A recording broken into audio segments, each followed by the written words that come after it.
Leeds fans, stop scrolling right now. Elland Road just erupted with breaking news that changes the entire survival picture. We have a disastrous home collapse against Aston Villa that has Daniel Farke on the brink, a £5.1 million transfer scandal that just got even more embarrassing, and the headline you have been dreaming of for 3 years finally hitting the boardrooms. Insiders warned us that patience was wearing thin, and here is the first payoff. The return of Marcelo Bielsa is no longer just a whisper, it is a documented possibility being discussed by Premier League executives right now.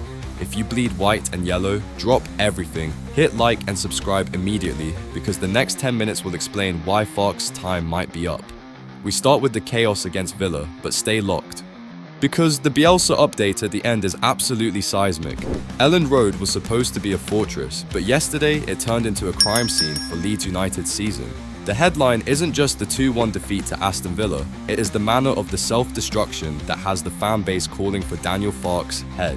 The game started with absolute chaos. 8 minutes in, a Sean Longstaff free kick causes mayhem, Ezri Konsa clears it into Lucas Mika, and Leeds take the lead.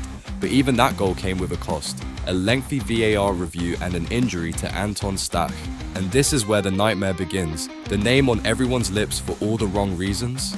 Pascal Struijk. The Dutch defender didn't just have a bad day, he arguably single-handedly cost Leeds the match.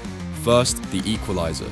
Just minutes into the second half, the defensive structure evaporated. Donyell Malen crosses, Morgan Rogers finishes, and suddenly the dominance of the first half is gone. But the real dagger came with 15 minutes left. Struijk, looking panicked and out of position, commits a clumsy, mistimed lunge on Ross Barkley right on the edge of the box. It was an unnecessary foul that invited pressure, and Morgan Rogers punished it with a dipping free kick that beat Lucas Perry. That is bad enough, but Struijk had a chance to redeem himself. Late in the game, he rises highest, looks odds-on to score a header that would save a point and heads it straight at Emi Martinez. A failure at both ends of the pitch. But let's look at the dugout, because Daniel Farke made a decision that pundits are calling insane. When Anton Stach went off injured early, Ao Tanaka came on. The Japanese midfielder was brilliant, controlling the tempo, looking like the best player on the park. And then, in a move that baffled everyone, Farke subbed the substitute off in the second half. He took off Tanaka, the man running the game, and the midfield control instantly vanished. Jamie Carragher is already saying he fears for the manager, and the stats back it up. Leeds regressed the moment Farke meddled with the tactics. If you were Daniel Farke, how do you explain subbing your best midfielder while chasing a game? Drop your verdict in the comments. This defeat heaps massive sack pressure on the German, but if you think the on-pitch decisions are bad, wait until you hear about the £5 million ghost haunting the bench, while Pascal Struijk was self-destructing on the pitch. A £5.1 million asset sat watching from the shadows, completely unused. We need to talk about Sebastian Bornau. Leeds United paid Wolfsburg over £5 million for this Belgian centre-back in July, a significant investment for a newly promoted side.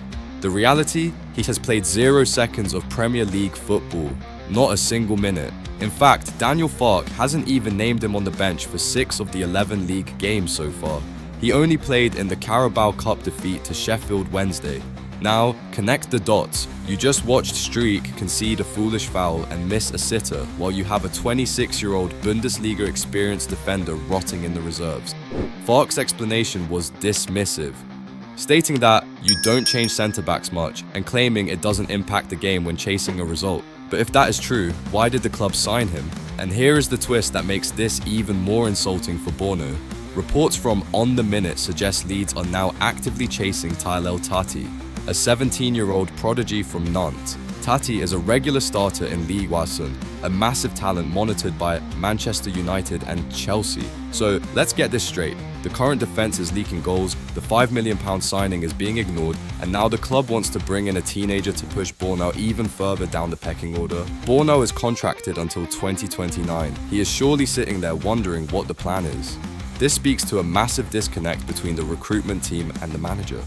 If Farke didn't want Bornau, why was the money spent? And if Leeds signed Tati, does that mean the board has lost faith in the current defensive options entirely? This level of squad mismanagement is usually what gets managers sacked faster than poor results. Do you trust the board to fix this in January, or is this another waste of funds like the panic buys of the past? Hit the like button if you want to see Bornau actually given a chance before we spend millions on a teenager.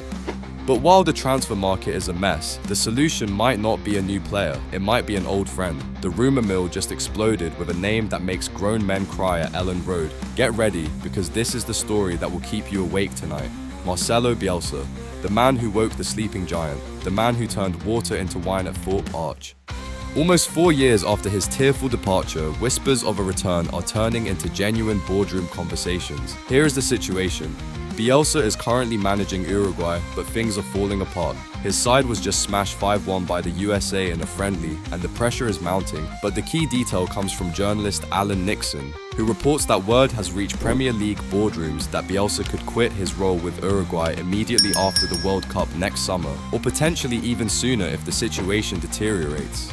He recently attended a Leeds fan event in Malaysia, proving that the connection to this club is still unbroken. He loves us, and we love him. Think about the contrast.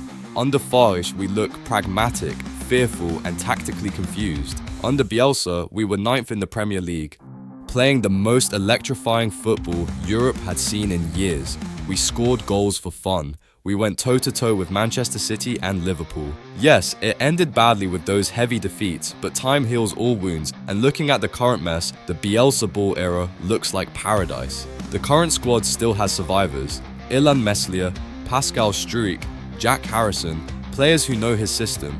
The narrative is writing itself. Farc is on the brink after the Villa disaster. The fans are turning, and suddenly, El Loco might be becoming available. The report states that Premier League clubs are on notice. If Leeds United are looking for a saviour to unite a fractured fan base and save them from relegation, there is no other name. Imagine the scenes at Elland Road if he walked back out of that tunnel. The bucket, the squat, the intensity. Would you take Marcelo Bielsa back tomorrow even if it meant risking defensive stability for attacking chaos? Or is it better to leave the past in the past? This isn't just a rumor anymore, it is a possibility that board members are aware of. And with Farc's job hanging by a thread, the timing could be destined. But before you buy your plane ticket to Montevideo to pick him up, there is a massive reality check coming in the conclusion.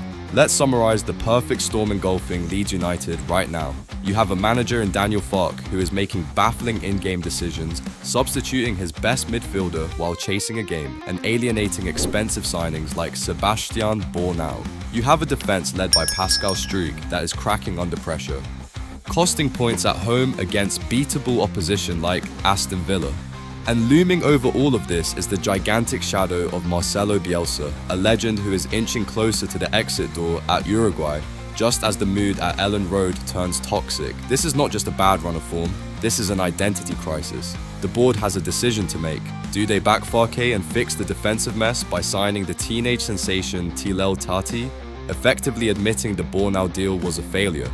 Or do they pull the trigger now, before the season spirals out of control, and try to tempt the Argentine godfather back home? The impact of this week cannot be overstated. If Leeds lose the next fixture, the noise for Farc's dismissal will be deafening.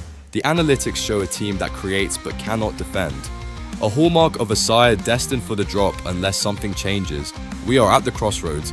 Here is what I need from you. First, smash that like button if you believe the refereeing and VAR in the Villa game was a disgrace, but that it doesn't excuse the performance. Second, comment below with your honest choice. Stay with Farc and hope for stability, or roll the dice on a Bielsa return?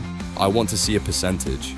Third, subscribe to the channel because we are tracking the Alan Nixon report daily, and if Bielsa resigns from Uruguay, we will be the first to tell you. But listen closely, because there is a double cliffhanger. While we dream of Bielsa, there is a rumor that a different Premier League club, one of our direct relegation rivals, has already made contact with Bielsa's representatives as a backup plan.